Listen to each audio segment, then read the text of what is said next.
شیرازہ ہوا ملت مرحوم کا ابتر، اب تو ہی بتا تیرا مسلمان کدھر جائے، کس کے منصوبوں میں جھلسا سنبھل۔ اے تاجدار مدینہ، آپ کی قوم کا شیرازہ بالکل بکھر چکا ہے، اس لیے دنیا میں کوئی قوم اس کی عزت نہیں کرتی۔ اب آپ ہی بتائیں کہ آپ کے یہ نالائق غلام کہاں چلے جائیں۔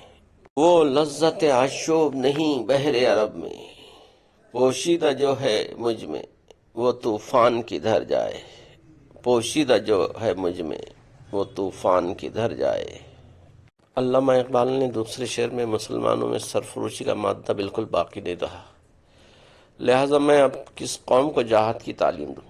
مسلمان نہ تو میری تعلیم کو سنتے ہیں اور نہ سمجھتے ہیں، جیسا کہ ہم موجودہ دور میں دیکھ رہے ہیں۔ ہر چند ہے بے قافلہ و راحلہ و زاد،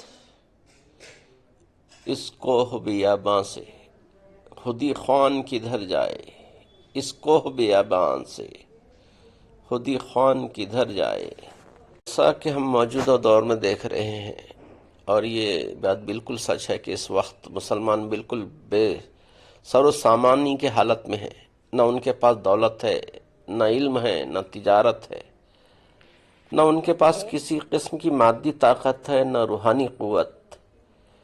یہ بالکل صحیح ہے، لیکن بہرحال وہ آپ کا کلمہ پڑھتے ہیں، آخر وہ کس ملک میں چلے جائیں۔ اس راز کو اب فاش کر اے روح محمد، اس راز کو اب فاش کر اے روح محمد، آیات الہی کا نگہبان کدھر جائے، آیات الہی کا نگہبان کدھر جائے۔ علامہ اقبال بڑی کرب کے انداز میں یہ اشعار پڑھ رہے ہیں اور بارگاہ رسالت میں اپنی مدعا پیش کر رہے ہیں کہ اب وقت آ گیا ہے کہ آپ ان نافرمان اور نالائق قوم پر نگاہ کرم فرمائیں اور اس کی دستگیری فرمائیں۔ یہ قوم لاکھ بری سہی، لیکن آپ کا نام لیوا ہے، اللہ کا کلام پر عامل نہ سہی، اس کی نگہبان تو ہے۔ آخر یہ دنیا سے نیست و نابود تو ہو نہیں سکتی، کیونکہ آپ کا پیغام ازلی ہے، ازلی اور ابدی ہے۔ پس اللہ ان پر نگاہ کرم فرمائے اور دنیا میں ان کو باعزت زندگی کا کوئی انتظام فرمائے۔